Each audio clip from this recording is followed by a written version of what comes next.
Today I thought about starting with a little bit of presentation or just presenting myself, because I figured out that I haven't done it, not thoroughly or officially in this YouTube channel, or I think that on all social media platforms. So my name is Refael Paz. It's very interesting. I'm already thinking about the way that you present yourself, what goes behind it. Why do you highlight certain aspects and stories of your life? Anyway, my name is Refael Paz. I was born in Tel Aviv, Israel.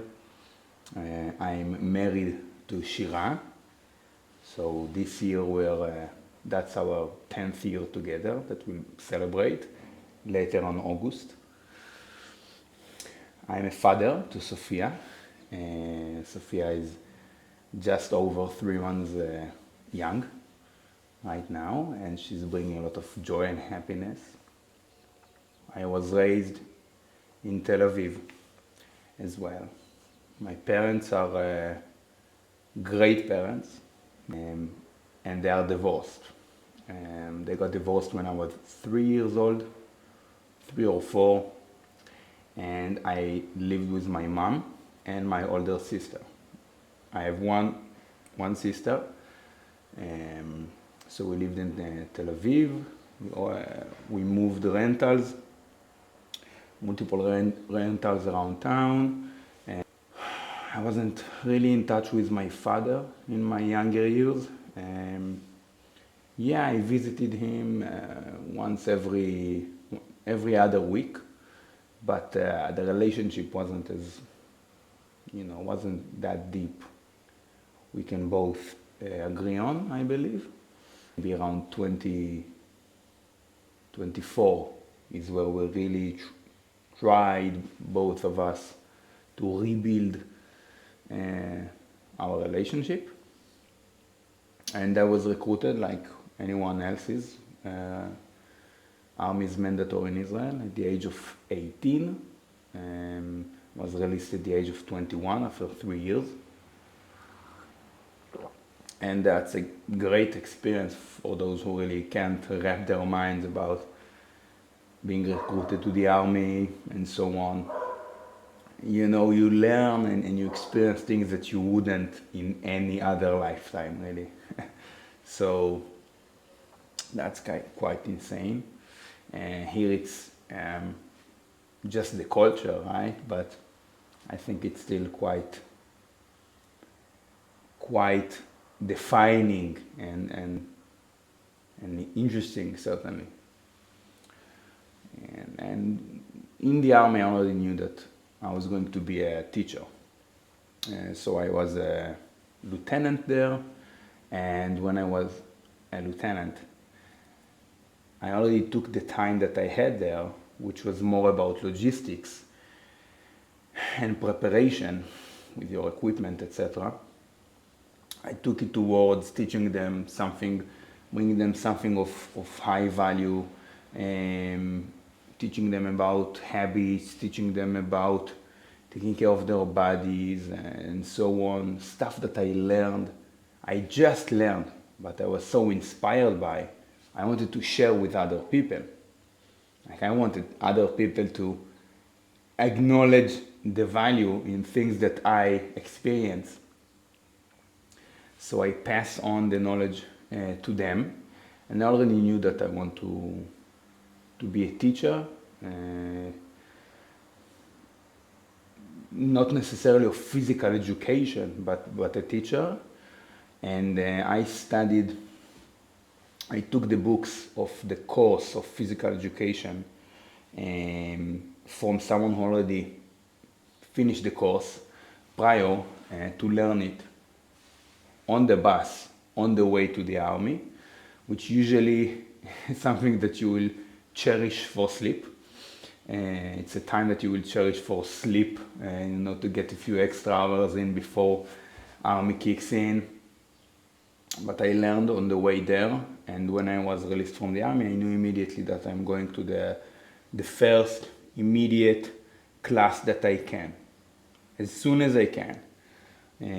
So the business unofficially is about 10 years. I'm teaching for 10 years.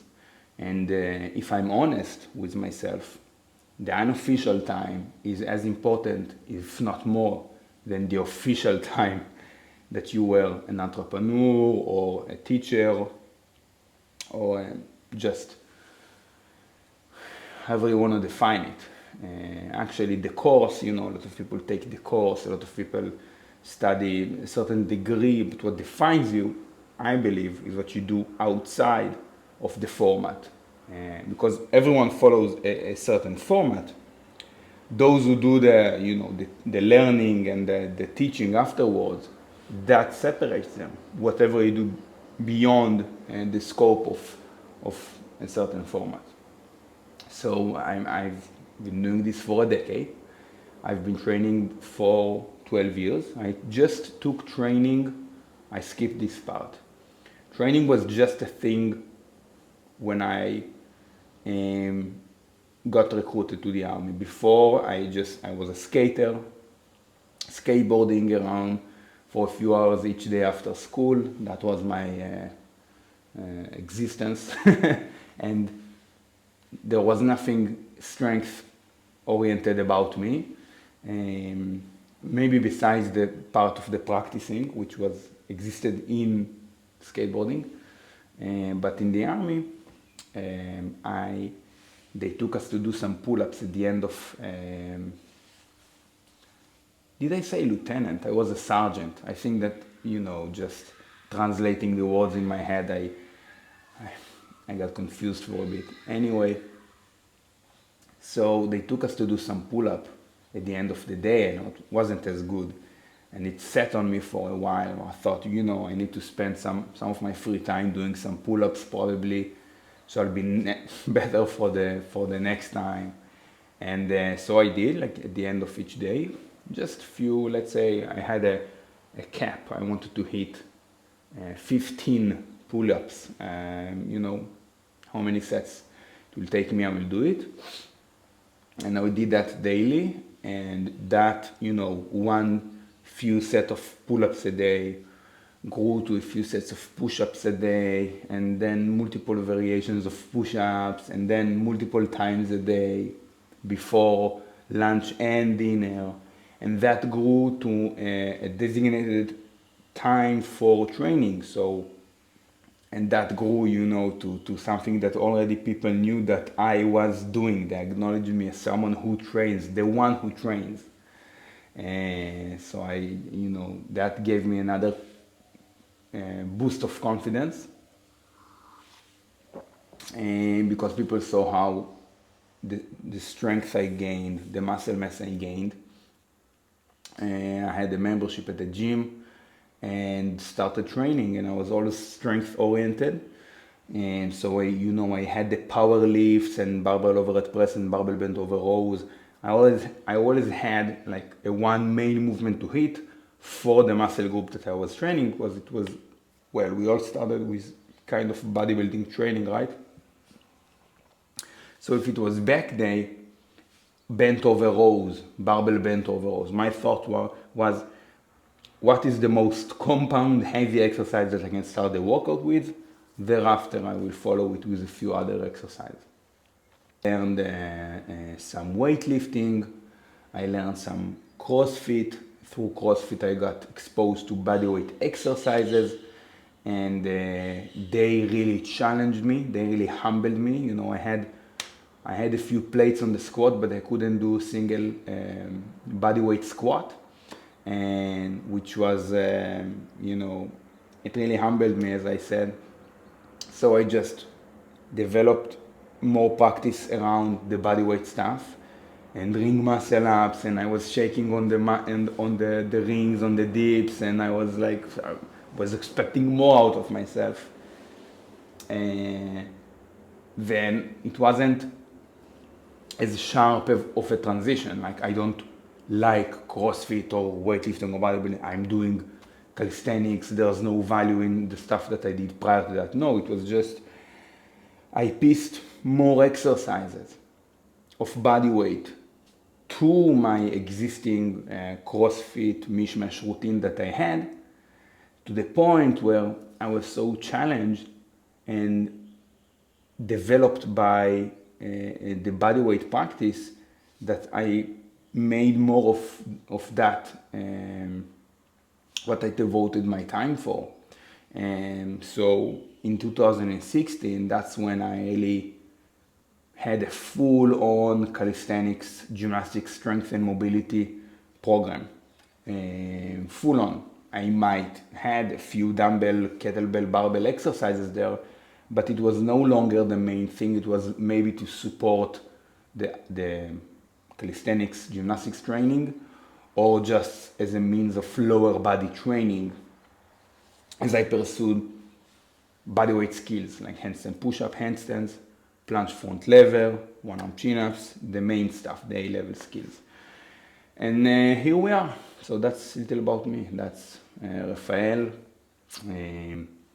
I think that I'm content with my presentation. Okay, so I built mostly with singles up to 90 kg on the overhead press and 30 kg on the ring chin-ups. And those were the first singles to slow down. So I have a gauge, where would my max be today? Some context for my program. I don't want to go very heavy. I usually keep some sort of a max effort repetitions in my program, regardless if I'm in a building phase, doing more repetitions, hypertrophy style, or strength, pure 3 to 5 rep range. And I know that I'm entering an intensity range. I will now create smaller jumps instead of about 10% intensity jumps, so 10 kilogram jumps, 60, 70, 80, 90. And here with body weight 10, 20, 30. Okay, so I want to hit about 5 singles, which are heavy enough. I don't want to test it, I don't want to risk it, just heavy enough. This is also the first time that I'm doing the narrow ring setup. It always messed with my lockout to have the ring so wide at the top where I feel like I have to pull them in. These are 20 centimeters apart. It's like a mid grip, like a narrow chin up at the top. Very comfortable to go all the way chest to bar or ring to bar like that. So still fast, I hope for fast, explosive, but I want to feel the weight.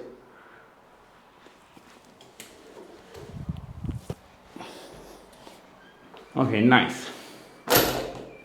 This is about what I hope the repetitions would be.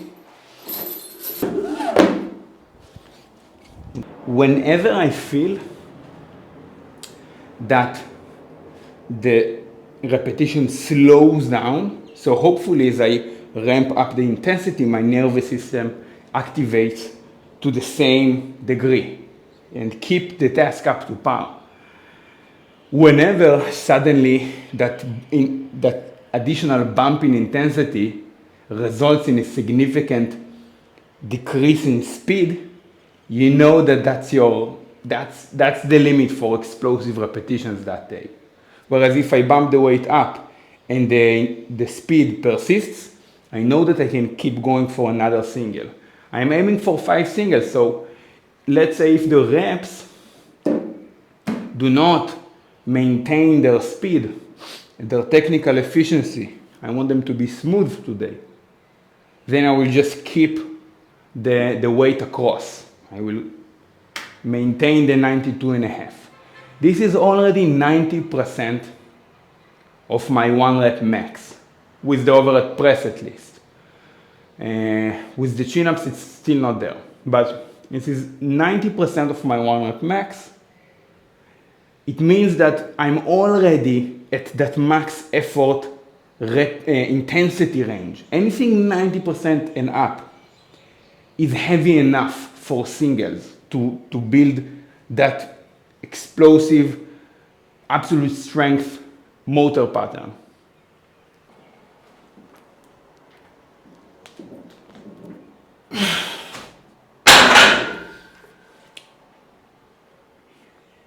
I accept the speed. But I believe that this is heavy enough for today. So this is about 90%, just slightly above 90% of my 1 rep max, which is enough for this max effort day. And with the ring chin up, we can go for 40 kg. Whenever I program for myself, I think about which movements do I want to focus on. Right now it's overhead pushing, overhead pulling, and multiple variations of that, handstand push-up, overhead press, pin press, and for the pulling, it can be a one-arm chin-up, weighted pull-up, weighted chin-up, ring chin-up, high-rep pull-ups. The variation is there to blunt any local fatigue. So when you perform over and over again the same variation, it stresses the exact same muscle groups, tendons in the same place, and you accumulate a lot of fatigue that is local. When you change variation, it's one way of really getting by with doing a lot, because you're not doing the same each and every time. It stresses the muscles just different enough. So I think about which movement do I want to focus on. And then I think about the training frequency. I always try to hit about 2 times per week for each exercise or movement pattern. And then it's just a matter of mix and match. Okay, I have a pull-up and chin-up, so I place that in my weekly schedule. And I have overhead press and handstand push-up. I place that in my weekly schedule. And then I can program around those. After the back of sets, I went to the gym. There's a gym here in my complex to do some accessories with equipment that I don't have access to in my home gym. I did pull downs to attack the upper back and the lats more, as I feel that on the rings with my body weight, I feel the arms and the elbows are my limiting factor. I can focus more on my back using pull downs. It's an experiment. We'll see where it leads. Bodyweight rows, and I did some shoulder external rotation work when the arm is in overhead position, a dynamic variation. And that was it to wrap up the session. It was a 2-hour long session. Next time I will split my main movements into 2 separate sessions, so I can really focus on more weaknesses, more accessory exercises thereafter. Whereas if I have 2 main big movements, I'm quite exhausted, and maybe an hour and a half went by the time that I reach my weaknesses, which I think that at this stage of my practice should take a bigger responsibility, a bigger chunk of the time that I devote my training for, as I think that my weaknesses really limit me at this stage. Instead of repeating the same exercise over and over again and hitting the same wall with the same weakness. It really depends on your level of advancements. For beginners, you just do the movements, do them more often, do them with more intensity and focus. But as you progress and you more understand your limits and weaknesses, you can focus more on that. That's episode 3. Thank you. Like, subscribe, share, comment, check the Bodyweight Tribe link in the description below for bodyweight strength and size programs. See you next time.